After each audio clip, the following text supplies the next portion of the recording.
The universities were initially reluctant to do it because they knew it was going to be expensive. Mhm. Mhm. And the buildings that they were going to have to build and the administrators that it would take to administer the grants and the compliance with various rules that they would have to do, they knew all that was going to cost a lot of money. Mhm. And so initially they said, we can't afford to provide the environment to do this. And that's where the idea of indirect costs, which are in the news now, came along.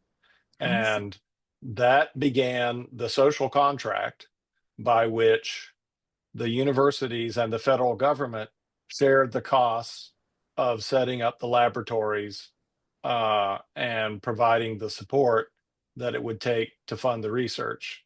And I saw, I'm going to copy this from her, but I saw my friend Celine Gounder on the CBS News describing this.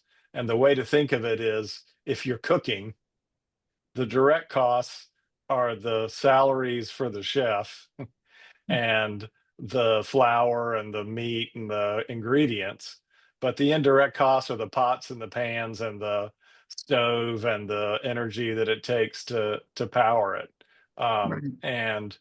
And the university puts in a lot of the money that it takes to provide the infrastructure, but not all of it. The federal government has always put in a portion of it, and roughly it's about 50-50 on each side.